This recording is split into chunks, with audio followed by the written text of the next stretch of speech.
you. I was watching CNN on television this morning before I came over here, and I saw a report that the Chinese government had sent around one of its most sophisticated drones to go all the way around the island, a Scorpion, which is capable of carrying pretty sophisticated weapons. And the reporter speculated that the flight of this drone might have had something to do with my being here.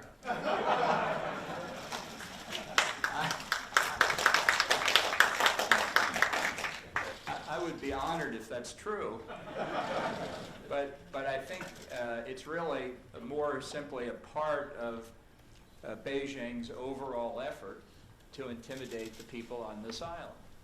And it's been underway for some time. It's growing in strength, but it makes your gathering this weekend, I think, all the more important, because if these acts by the Chinese government are intended to intimidate the people of Taiwan, I think they will find failure, because I think it will energize the people of Taiwan to support remaining being a free people in a free country.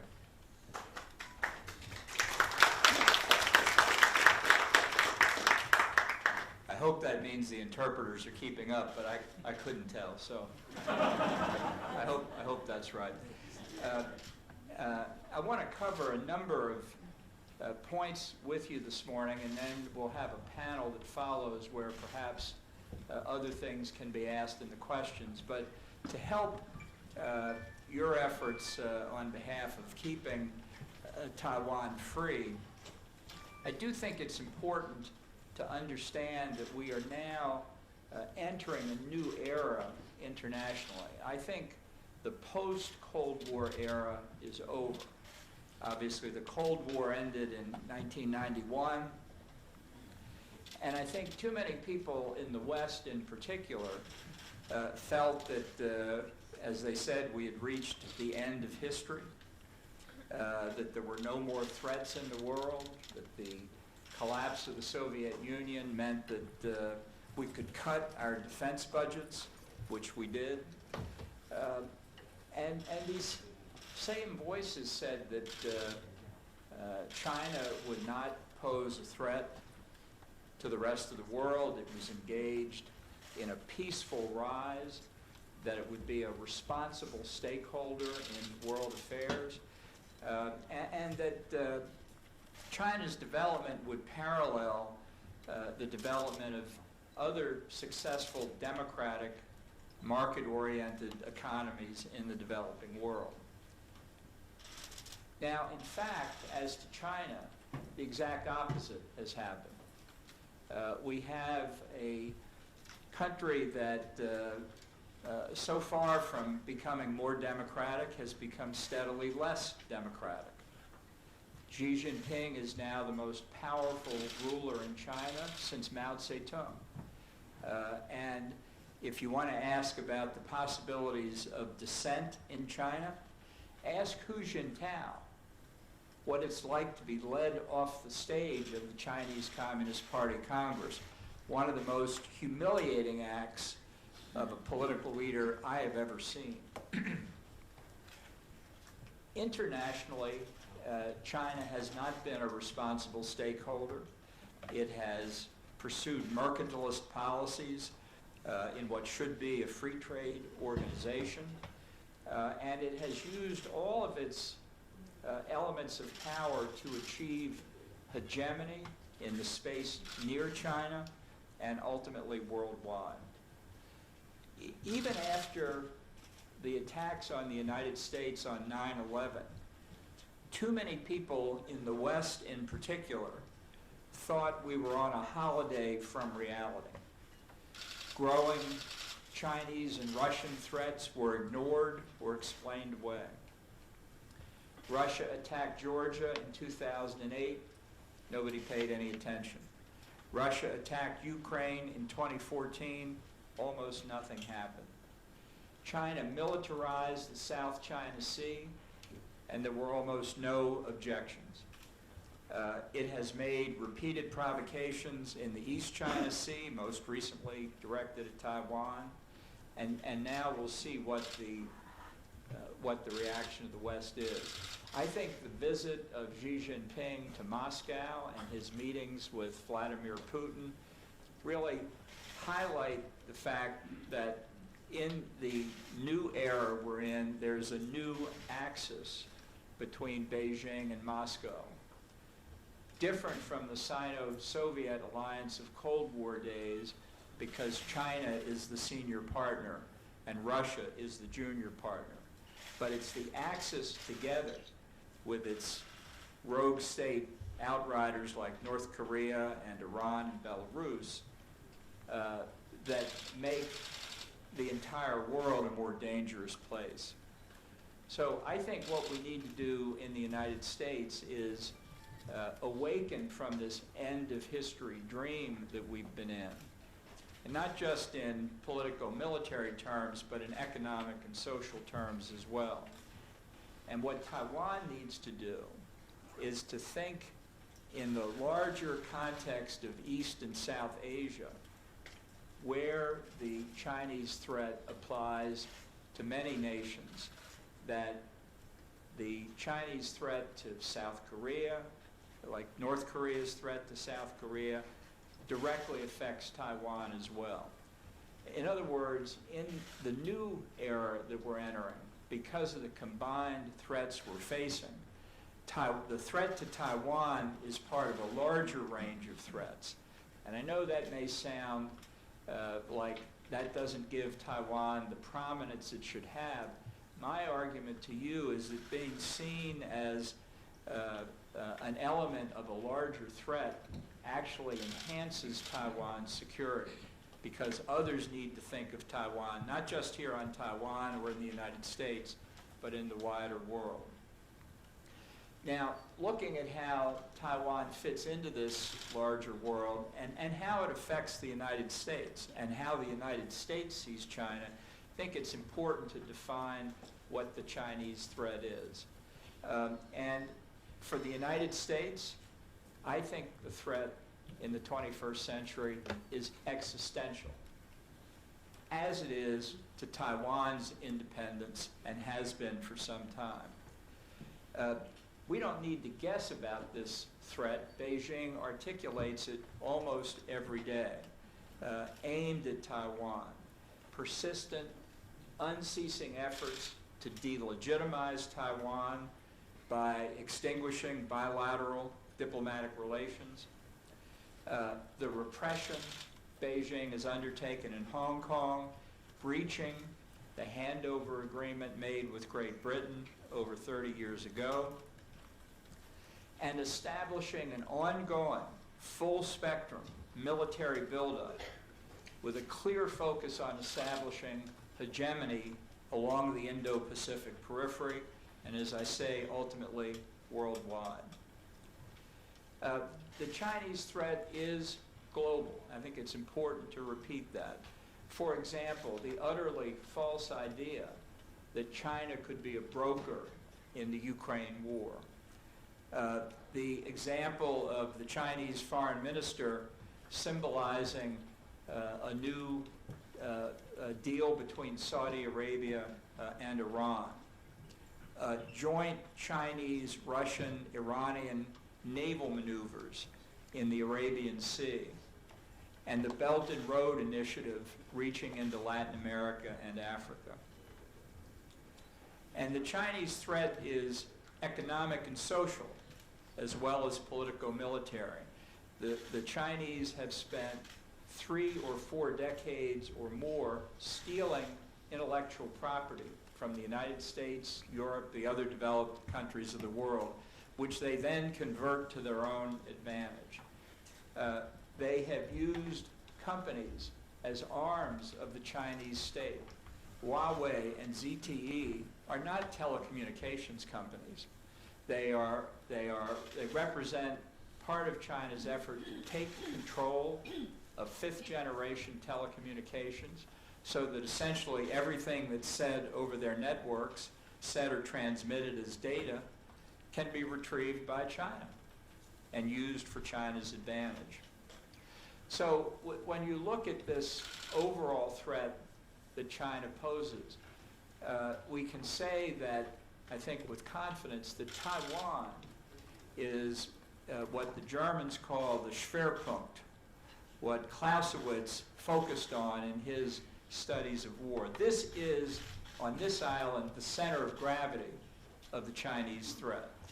And understanding that helps Taiwan over the long term explain to others, also now feeling the Chinese threat, why there is a common bond and why efforts at collective protection and self-defense become so important. Now, there are certainly minuses as well as pluses to being the Schwerpunkt, because this is where a lot will be decided. And I understand that there's a lot of discussion here in Taiwan as you enter a presidential election campaign, as there is a lot of discussion in the United States about how Taiwan should not be provocative, that Taiwan should be very careful in everything that it says and does. Now, obviously, all government officials try to be prudent. That's important. But let's be clear when we talk about what's provocative. What's really provocative to China is that Taiwan exists at all as it does today. Every morning when Taiwan wakes up, Beijing is offended. And that's not going to change. So my advice, for what it's worth, is in the face of this massive Chinese threat, let's not become obsessed with symbols. Let's focus on concrete reality, not abstractions or gestures. Ultimately, maintaining independence rests on palpable structures of force, economically, militarily, and politically. Much more important than the symbols. The symbols, I think, can come later. My former boss, Secretary of State James Baker, used to tell me all the time, he'd say, keep your eyes on the prize. Keep your eyes on the prize. And the prize is maintaining a free government here in Taiwan. It's a fact that particular verbal formulations are really not going to solve anything. They don't form a defense for Taiwan any more than words really form an offense for China. Take the so-called one China policy. China has so distorted what the Shanghai communique said, has twisted what that was intended to mean so dramatically that many people in America say one China policy as if they were following Beijing's interpretation, when in fact they don't know the difference and the subtleties that were in that phrase to begin with. So it's not a question of finding the right phrase, it's a question of finding the right capabilities and allies for Taiwan to maintain its status.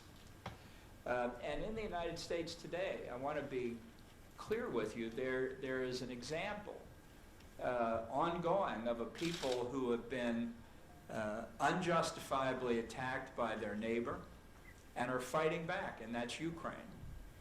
Many people thought Ukraine wouldn't fight. They said, well, it's just part of Russia, really, historically. Whereas, in fact, the Ukrainians have fought with skill and morale and effectiveness. And the example they've set provides, I think, an example for Taiwan as well. So that when people say, well, will Taiwan fight for its independence? Or do they expect? That's the right answer. That's what China has to understand, that the people here believe in governing themselves, and they're not going to give it up. And it's important that that's communicated to the United States, So that when commentators say the Taiwanese are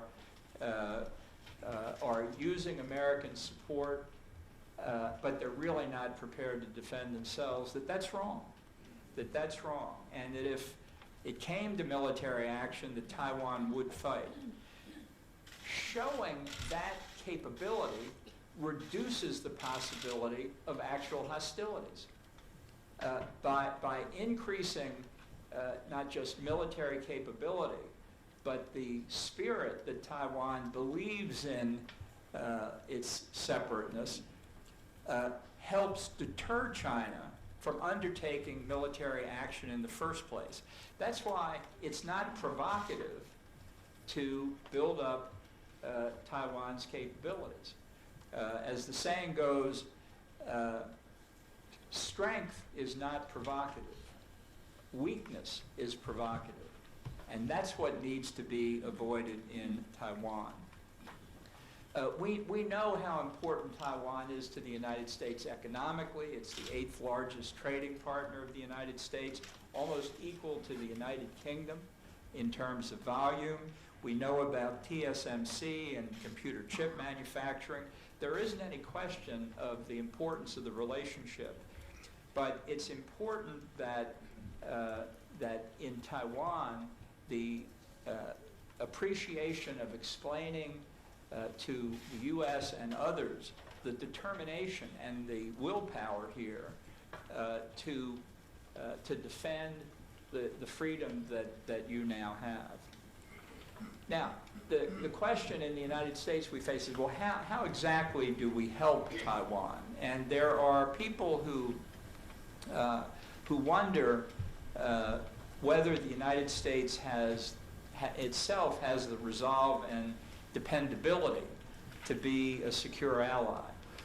There are reasons why people question this. I want to address this issue so that I think resolve it, or at least show that we're aware that people are concerned about it.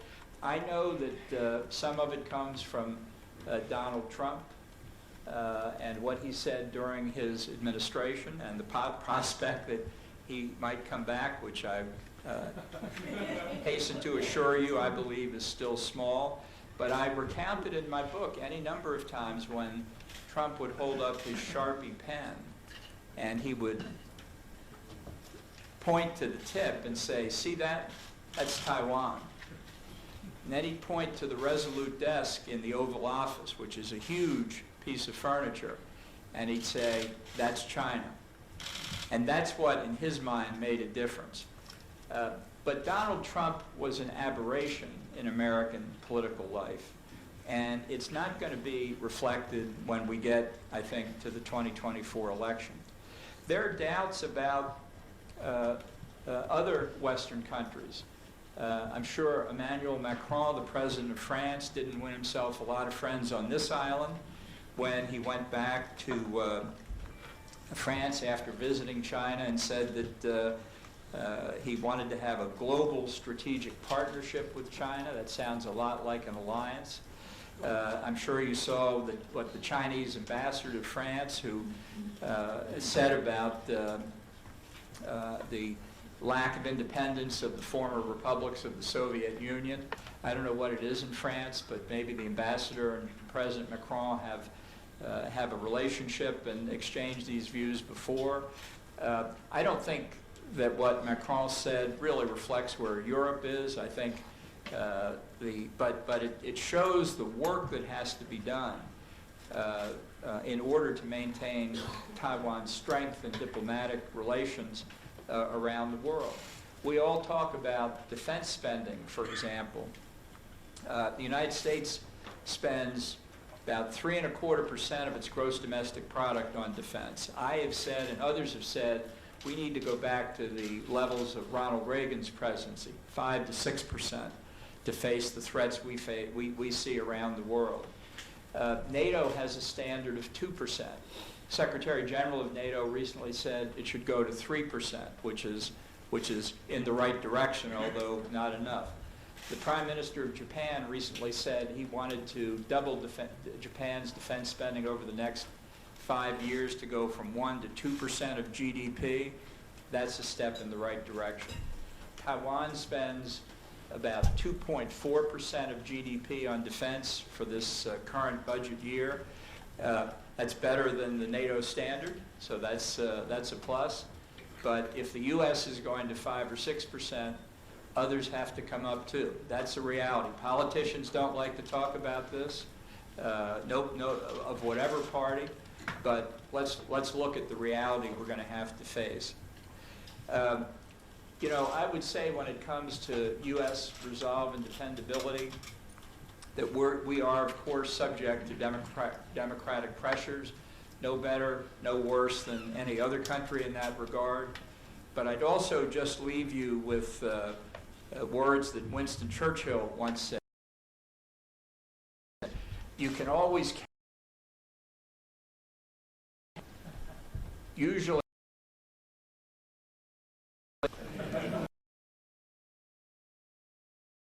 go through trying everything else, but just stay with us. We'll get to the right point in due course.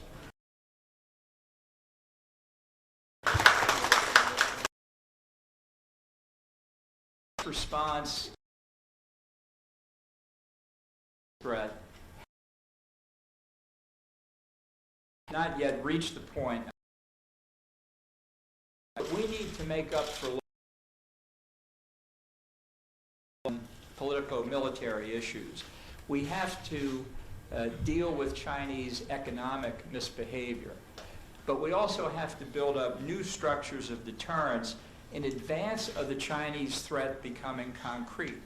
Because if we wait too long, it will be too late. So for example, economically, as I mentioned before, China's been stealing intellectual property from the United States and others for decades. We've done very little about it. But one thing that would get China's attention is if we said, no goods or services made in whole or in part from stolen intellectual property can be sold in the United States. That would wake them up because so much of their economy depends on stolen property. We could broaden that. We could have Japan and South Korea, Europe say the same thing. No Chinese goods based on anybody's stolen intellectual property could be sold in those markets. You know, when I've raised this proposal, some people say, but that's so harsh. That would have such a huge impact on trade. Well, yes, it would. That's the point. Because they've stolen so much, they need to feel the pain. You know, I think that we need to look at adjusting supply chains from China that affect national security. I'm not talking about a new industrial policy. I think most of it you can leave to the free market as people realize we haven't reached the end of history. Political risk still exists. But on things that involve key national security supplies that come from China, I think we need a very careful assessment of steps to take to make sure that we don't find ourselves reliant on China in time of crisis. And I think that that's something that Taiwan can be very helpful on. And I think this is another way to get conversations between governments in Southeast Asia, in particular in Taiwan, whether or not there are full diplomatic relations, to help talk about these economic issues. Now, on the politico-military side, I think there's a lot more bilaterally we need to do between the United States and Taiwan. I said in 2000, so 23 years ago, that the United States should extend full diplomatic relations to Taiwan.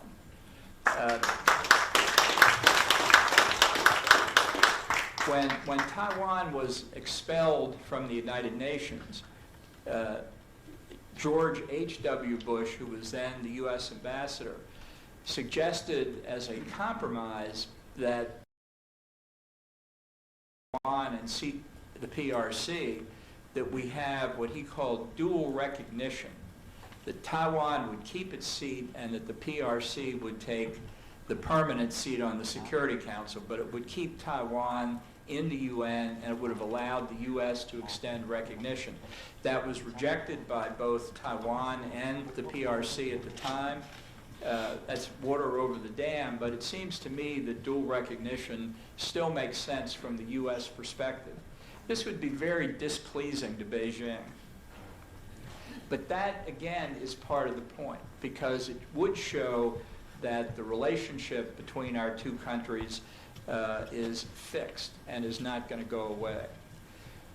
There are a lot of things below the level of full diplomatic relations we can also do, and I hope will do as time goes by. But beyond that, we need a much deeper and richer strategic dialogue between officials of Taiwan, not just diplomats, but military officials, intelligence officials, everybody concerned with national security. The whole Taiwanese national security team needs deeper interaction with the U.S. national security team. It's not just a question of supplying this weapon system or that weapon system. We need coordination, as we have with many other allies, contingency planning, thinking through what China might do and how we respond. If you have to think it through, once an attack has taken place, it's too late. And it really is something Taiwan should press for. The more of this kind of discussion that we have to consider the complex range of scenarios that we might face, the greater the prospect of successfully defending Taiwan, but even more important, the greater the prospect of deterring the Chinese aggression in the first place. I really think that if Xi Jinping did decide to make a move on Taiwan and failed, it would be regime threatening for him. And we need to do more to convince Xi Jinping that he can't prevail, because that ultimately is the way to success. We need many more freedom of navigation exercises in the Taiwan Strait. We need to make it clear that these repeated Chinese efforts to surround Taiwan, to interfere in its airspace, to interfere in its operations in international waters, all of these things that China has been doing are simply not something that we can accept. You know, the backlog in military sales to Taiwan is now estimated to be $19 billion. We need to clear that up. Part of that is a U.S. problem. Our defense industrial base is not as strong as it used to be. We need to improve that for global reasons, but particularly for Taiwan.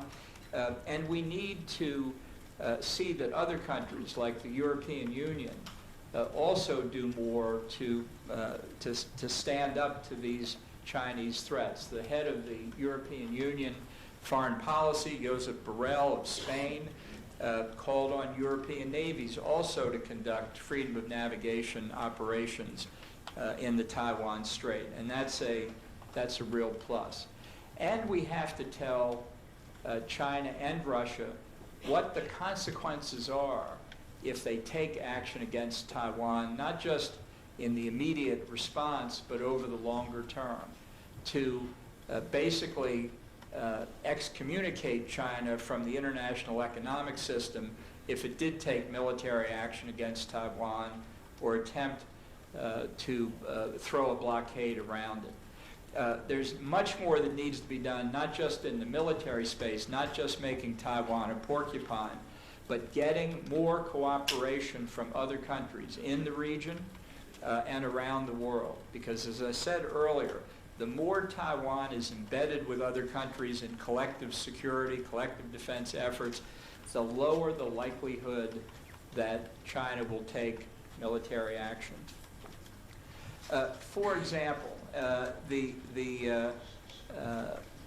in the Indo-Pacific region right now, there's a lot of new thinking because of the concern many countries have, not just Taiwan and the threat it faces, but all along China's periphery. For example, the so-called Quad involving Japan, India, Australia, and the United States. It's not NATO by any stretch of the imagination. There isn't going to be an East Asian NATO anytime soon. But there are steps that can be taken by countries that share a common concern about Chinese belligerence to guard against it and to convince the Chinese that any action they would take would be far more costly than what they could expect. So the Quad has an interesting possible future to it. Maybe South Korea should join and become a quint. There are a lot of different things that could be done, a lot of cooperation that other countries, including Taiwan, could have with the Quad in areas military and non-military. This is all something that people here in Taiwan should be talking more about. I'm sure you're familiar with the AUKUS project, the cooperation between Australia, the United Kingdom, and the United States to build nuclear-powered submarines for Australia. Significant in many, many important respects. Number one, it brings the United Kingdom back into the Indo-Pacific. You know, after they gave Hong Kong back to China, their role in the Pacific region diminished significantly. This is a way to get the Brits back in, and I think that's entirely positive. It puts, in time, it would put 8 to 10 nuclear-powered attack submarines into the Indo-Pacific. The only threat they face is from China. Everybody knows what this is about. And it's a way of sharing this technology in ways that I think strengthen the possibility of peace and security by strengthening the deterrence structures. Many other countries could find ways to emulate AUKUS. I think Japan will want to have nuclear-powered submarines in due course, and I think it's time for that to happen. This is the sort of thing that at many different levels with many different kinds of self-defense structures that Taiwan could think about too. It goes very much with the idea that the more that you want to protect the island, the more activities you have to undertake internationally. Because the more China sees a broad array of countries determined not to succumb to their efforts to establish hegemony, the less the chance that they will take those kinds of actions. There are lots of ways, even without state-to-state communication through non-governmental organizations or through government intelligence channels. You know, one thing about intelligence agencies is they don't hand out daily press releases of who they meet with. And that's why governments often use their intelligence agencies for communication that might otherwise be handled through their foreign affairs ministries. That's something to think about as well. So I think that to conclude here, and I know in the next panel we'll have a lot of chance to cover other issues too, but I think it's important to understand, since we've left the post-Cold War era, that things are moving very fast internationally. The geopolitical tectonic plates around the world are shifting, and they're moving at a pace that means that for Taiwan in particular, its pace of activity needs to keep up. And this should be a top priority both in Taipei and in Washington, with as many efforts as are now expended on strengthening the partnership. We all need to do more. We're very likely facing Cold War levels of threat for the foreseeable future. I was around, and I remember when China bombarded what we then called Quemoy and Matsu. And the government here and the government in Washington stood up to those attacks. About 25 years ago, I went to Kinmen, as it's called now, and I have to tell you, I was amazed to stand on the beaches and look across and see PRC islands within swimming distance for a good swimmer. Not me today, but within swimming distance for a good swimmer. And in 1958, we stood against that and prevented the loss of Quemoy and Matsu. So people talk about how threatening it is here today. We've seen this before. China was much weaker then. It's a bigger threat now. But a lot of this depends on resolve and determination by the people who are threatened. And I think that as we face these higher risks and challenges, strengthening the alliance is critical. Let's be clear. We've seen in trying to negotiate an end to the nuclear weapons programs of North Korea and Iran, trying to stop Russia and China from engaging in proliferation, trying to push back on terrorist groups in places like Afghanistan. There's a real similarity in the way they negotiate and what they do when they reach agreements. Authoritarian states and terrorist groups are essentially incapable of negotiating in good faith unless you hold a gun to their head. And the minute you take the gun away, they renege on their commitments. So if you're going to have agreements, the adversaries who are authoritarians or terrorists, and sometimes they're both, have to know that there's a real price to pay if they break those commitments. And I don't think people in the U.S. or here in Taiwan or many other places really fully appreciate that. And I just want to close by reminding everybody what I said earlier. These were originally words of Defense Secretary Donald Rumsfeld, but I think they hold true across the board. Strength is not provocative. Weakness is provocative. And as Ronald Reagan used to put it, the best way to preserve peace is through strength. Nobody wants war. It's not Taiwan that's flying sophisticated weapons-capable drones near Chinese territory. It's not Taiwan that's threatening the status quo. The threat's coming from the mainland, and as soon as we realize that and deal with it, Taiwan will be safer, the U.S. will be safer, and the world will be safer, and at peace. Thank you very much.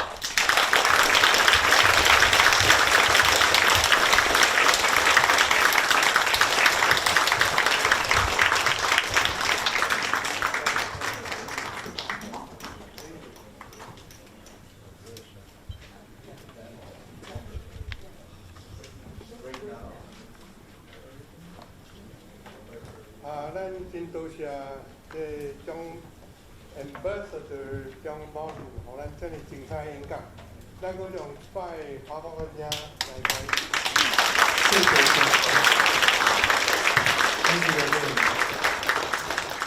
咱这段时间就到这结束吼，佫刷到一个休困。咱有较早，我看卖吼。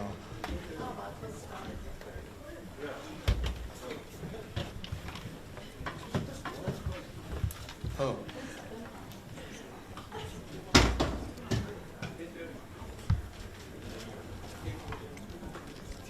会使。咱即马来休困吼，咱10点半才转来食，就开始吼。即马咱外口可能有一寡2点钟啥吼，大家小休困。